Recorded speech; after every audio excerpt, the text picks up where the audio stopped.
नमस्ते दोस्तों। आशा करते हैं सभी लोग अच्छे होंगे, मस्त होंगे, स्वस्थ होंगे और मस्त स्वस्थ रहना भी चाहिए। आज बात करते हैं आलस से। जो हमारे शरीर में आलस होता है उसके बारे में बात करते हैं। आलस एक प्रकार से बीमारी है जो ज़िंदगी भर हमारे अंदर रहता है। हम चाहे जितना आलस को छोड़ने की कोशिश करें बाकी वो कभी निकलता नहीं है और हमेशा रहता है। चाहे जितना हम आलस को छोड़ने की कोशिश करें यह कभी छूटता नहीं है। ये एक प्रकार से राज रोग है जो हमारे शुरू से अंत तक होता है।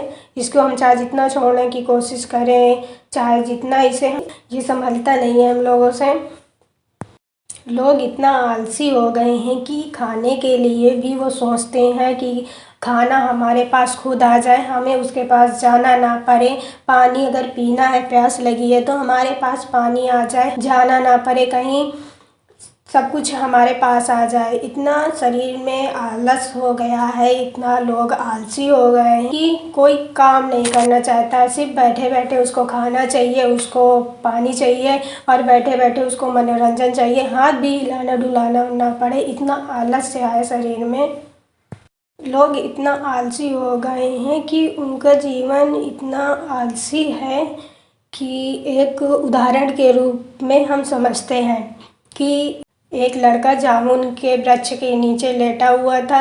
उसके गर्दन के पास एक जामुन गिर गई तो उसने कहा, हे भगवान, तुमने तो जामुन के पेड़ में जामुन लगा दिया, बाकी उस ही डाल पर नहीं लगाया कि एक भी जामुन मेरे मुंह में आके गिरे। एक भी जामुन मेरे मुंह में नहीं गिरती है। उसके एकदम पास में आके जामुन गिर गई है कि उसको केवल हाथ से उठा के खा लेना है, बाकी उसको इतना आलस है कि हाथ भी नहीं हिलाना चाहता। वो उसके मुंह में आके गिर जाए, वो ऐसा चाहता है। हमारे शरीर में इतना आलस हो गया है कि कौन नहीं जानता है कि सुबह ब्रह्म मुहूर्त में उठने से बुद्धि का विकास होता है। सुबह घूमने जाने से, सुबह स्नान करने से, व्यायाम करने से शरीर स्वस्थ रहता है, आपका शरीर अच्छा रहता है। यह सब बातें हम सब जानते हैं, लेकिन कितने लोग इन नियमों का पालन करते हैं। कितने लोग स्वस्थ हैं, लेकिन यह तो अस्पताल में जाओगे तब पता चलेगा कितने लोग स्वस्थ हैं। और अस्पतालों में डॉक्टर मरीजों को ये बताता है कि आप सुबह उठिए जल्दी और घूमें टहलें, सुबह सुबह सैर करें, व्यायाम करें। तो डॉक्टर के बताए के हिसाब से 2-4 दिन सूट और 2-4 दिन जाके ऐसा करते हैं। उसके लिए सूट है, टी शर्ट है, शूज है, सब कुछ खरीद के घर में रख लेते हैं और फिर सोचते हैं कि बरसात के बाद शुरू करेंगे, फिर दिवाली के बाद शुरू करेंगे, फिर सर्दी के बाद शुरू करेंगे, फिर गर्मी के बाद शुरू करेंगे। फिर अगली सर्दी आ जाती है तो उसके बाद बोलते हैं कि अगली सर्दी के बाद करेंगे और ऐसे ही बोलते रहते हैं, ऐसे ही बोलते रहते हैं। अर्थात ये आलस्य है। बस बोलेंगे अभी नहीं, उसके बाद करेंगे, अभी नहीं बाद में करेंगे, अभी नहीं बाद में करेंगे। ये आलस्य के कारण ही सब कुछ होता है। आलस्य छोड़ देंगे तो उसी दिन से हम जो है हमारे मन में, हम उसी तुरंत ही स्टार्ट कर देंगे जो हमें करना है। तब हमें ना ही अस्पताल जाना पड़ेगा, ना ही डॉक्टर ये बताएगा कि तुम्हें सुबह उठना है कि क्या करना है। तुम खुद में खुद सुबह उठकर ब्रह्म मुहूर्त में घूमने जाओगे, व्यायाम करोगे और स्वस्थ रहोगे, दौड़ करोगे तो आपका शरीर स्वस्थ रहेगा। ना ही आपको अस्पताल जाने की ज़रूरत पड़ेगी, कोई अस्पताल नहीं जाएगा अगर आलस्य सभी के शरीर में आलस्य छूट गया तो। आलस्य का सबसे बड़ा बहाना ये है कि समय नहीं मिलता, मुझे समय नहीं मिलता है, मुझे अभी समय नहीं है, फिर बाद में कर लेंगे। कारण ये बताते हैं कि मुझे समय नहीं मिलता, ये नहीं बताते कि यह मुझे आलस है मेरे शरीर में, मेरा मन नहीं करता है करने का कुछ भी। अब हम दूसरा उदाहरण देखते हैं, आलस्य का दूसरा उदाहरण। एक बार एक साधु पेड़ के नीचे लेटे हुए थे। उन्हें भूख लगी थी, फिर भी वह पेड़ के छाया में आराम कर रहे थे। थोड़ी देर बाद दोपहर में एक किसान अपना भोजन लेकर पेड़ के नीचे आके खाने बैठ गया।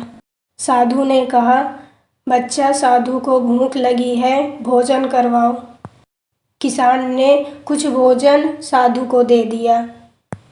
खा पीकर जब दोनों उसी पेड़ के नीचे आराम कर रहे थे तो किसान ने साधु से कहा कि हे महाराज, आप कुछ काम क्यों नहीं करते हैं?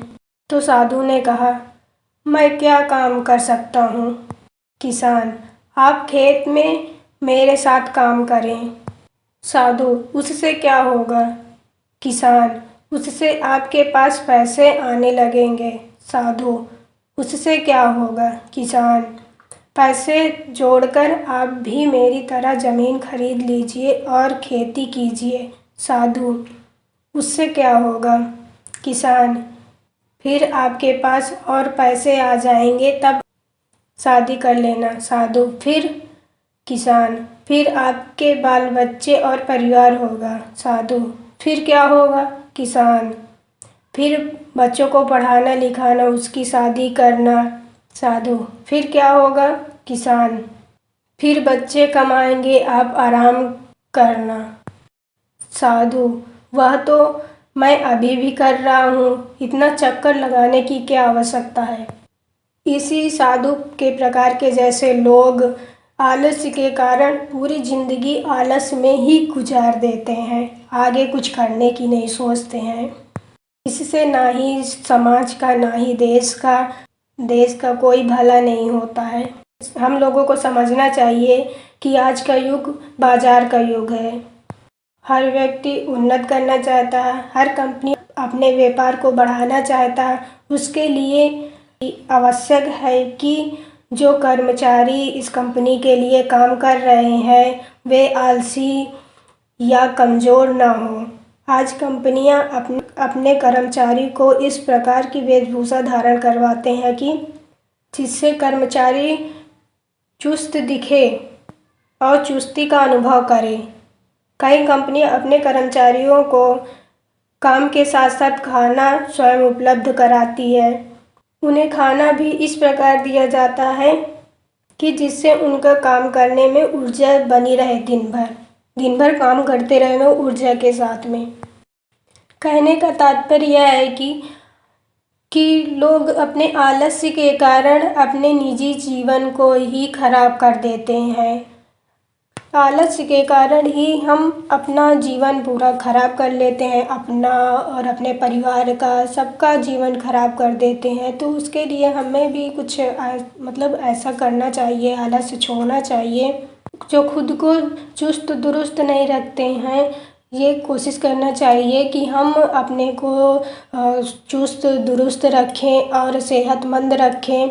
चुस्त दुरुस्त रहेंगे तो आपकी आर्थिक स्थिति भी सुधरेगी, आपकी घर परिवार भी सुखी रहेंगे। क्योंकि आप चुस्त दुरुस्त हैं तो काम करने में भी आपका मन लगेगा और आप परिवार को भी खुश रख सकते हैं और ज्ञान के स्तर में भी आप सबसे आगे रहें तो आपको सम्मान भी मिलता है। पारिवारिक जीवन सुख संपत्ति से सब गुजरता है। सुख संपत्ति, घर में सारी व्यवस्था कर सकते हैं आप। चुस्त दुरुस्त रहेंगे तो ना ही आपके किसी भी प्रकार की बीमारी होगी, ना ही कोई रोग होगा।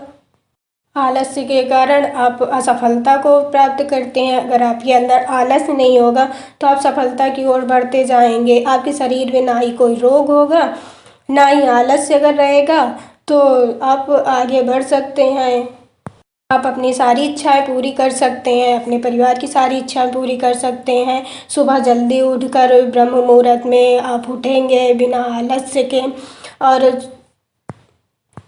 आपकी बुद्धि भी तेज होगी और काम करने में भी मन लगेगा। बहुत अच्छा दिन भी होता है और सब लोगों के साथ आप खुशी रह सकते हैं। अगर आलस्य नहीं है शरीर में, आप खुश होंगे, आपके परिवार वाले खुश होंगे और आप स्वस्थ रहेंगे, घर वाले भी स्वस्थ रहेंगे और आप सुख संपत्ति, आपके घर में सब कुछ होगा जो आप चाहते हैं। अगर आलस्य नहीं हो तो सारी दुनिया के सुख संपत्ति आपके पास होगी। अगर आलस्य है शरीर में तो फिर आपके पास सारी दरिद्रताएं सब आपके पास होंगी। अगर जैसे ना ही आपको खाने के लिए दूसरों को सहारा करना पड़ेगा, आप भोजन भूखे हैं तो भोजन के लिए आपको दूसरों का इंतज़ार करना पड़ेगा। आपके आलस्य नहीं है तो दूसरों का कोई इंतज़ार नहीं करना। हमें भूख लगी है तो हम खुद से बना के खा सकते हैं, खुद से कमा के खा सकते हैं, किसी पर हम निर्भर नहीं रह सकते हैं, अपने खुद पर निर्भर रह सकते हैं। और खुद पर निर्भर रहेंगे तो हमें खाने के लिए भी मिल जाएगा, स्वस्थ भी रहेंगे और दिन हमारा अच्छा रहेगा। सबके साथ हम व्यवहार भी अच्छा करेंगे, सब लोग हमारे साथ व्यवहार अच्छा करेंगे। और शरीर में आलस्य है तो ये सब कुछ बेकार है और हमें सिर्फ और सिर्फ दरिद्रताएं मिल सकती हैं, जो दूसरों को ताना मिल सकते हैं। हम हर प्रकार से दुखी रहेंगे, घर वाले भी दुखी रहेंगे, घर परिवार वाले, समाज के सभी लोग हमसे दुखी होंगे कि ये तो काम ही नहीं करता है कुछ भी, ना ही का कोई मदद करता है, ना ही परिवार वालों को खुश रखता है। तो हर प्रकार से अगर आपको सुख संपत्ति हर चीज़ चाहिए तो आपको मेहनत करनी होगी, आलस्य छोड़ना होगा। सफलता अगर पानी है तो फिर आलस्य छोड़ें और आर्थिक स्थिति से आपकी संभल जाएगी और सुख संपत्ति आपके घर में होगा। उस साधु की तरीके आप मत करिए कि ये सारा चक्कर क्यों लगाना, आराम तो अभी भी कर रहे हैं, तो वो सब छोड़ दीजिए। आज का आराम आपको अच्छा लगता है, फिर उसके बाद धीरे धीरे हमेशा आप उस आलस को लेकर सुख नहीं रह सकते हैं। और अगर खुशी रहना है सारी ज़िंदगी तो फिर आलस को तो छोड़ना ही पड़ेगा। अगर आलस्य नहीं है तो दुनिया की सारी सुख, सारी दुनिया की दौलत, सब कुछ हमारे पास है। हमारा परिवार भी खुश रहेगा, हम भी खुश रहेंगे, काम करने में मन लगेगा, सफलता को हम बस पाते चले जाएंगे सफलता से। आलस्य हमें सिर्फ नीचे की ओर ले जाता है, तो आलस्य को छोड़ना चाहिए। अगर आपको खुश रहना है तो फिर आलस्य को त्याग दीजिए। और लोगों का तो काम ही है बातें बनाना, तो आप अपने पर ध्यान दीजिए, आलस्य को छोड़ दीजिए, घर परिवार देखिए। और अब आलस्य छोड़ देंगे तो ये आपको बहाना भी नहीं करना पड़ेगा कि हम आज ये नहीं करेंगे, अगले दिन करेंगे, अभी नहीं करेंगे, फिर करेंगे बाद में। ये नहीं होगा। आलस्य अगर आपके अंदर नहीं है तो फिर वो काम आप उसी वक्त करेंगे और वो काम आप उसी वक्त कर देंगे तो आपके सफलता के चांसेस बढ़ जाते हैं। ये नहीं होगा कि हाँ हमें अगर पुलिस की भर्ती में जाना है तो हमें दौड़ने जाना है तो हम आज नहीं कल से स्टार्ट करेंगे, तो ये आपका धीरे धीरे तो फिर आप प्रैक्टिस भी नहीं कर पाएंगे और आपकी डेट आ जाएगी तो आप क्या करेंगे, आप दौड़ पाएंगे? नहीं दौड़ पाएंगे। अगर आपको ये लगता है कि हाँ हमें आज से ही स्टार्ट करनी है तो आपको आज से ही स्टार्ट करनी है, आपको आज से ही प्रैक्टिस करना है दौड़ने की, जब जाके आप उस दिन तक के लिए तैयार हो जाएंगे बिल्कुल अच्छे से। फिर आप उस परीक्षा पे पास हो जाएंगे, फिर आपको जॉब मिल जाएगी, फिर उसके बाद आपको अच्छे से काम करेंगे तो आपको सैलरी अच्छी मिलेगी, तो आप सुख संपत्ति आपके पास सब कुछ होगा। तो इसीलिए अगर ये सब चीज़ आपको सुख संपत्ति सब कुछ चाहिए तो फिर आलस्य तो छोड़ना ही होगा। तो कोशिश करें कि आलस्य को छोड़ दें, सभी प्रकार की आलस्य को छोड़ो और सभी प्रकार के काम को अपनाएं। जो हमें मिल रहा है उसको हमें काम करना चाहिए। वीडियो अच्छी लगी हो तो लाइक करें, चैनल को सब्सक्राइब करें, बेल आइकन दबाना ना भूलें ताकि अगली वीडियो की नोटिफिकेशन आपको मिलती रहे।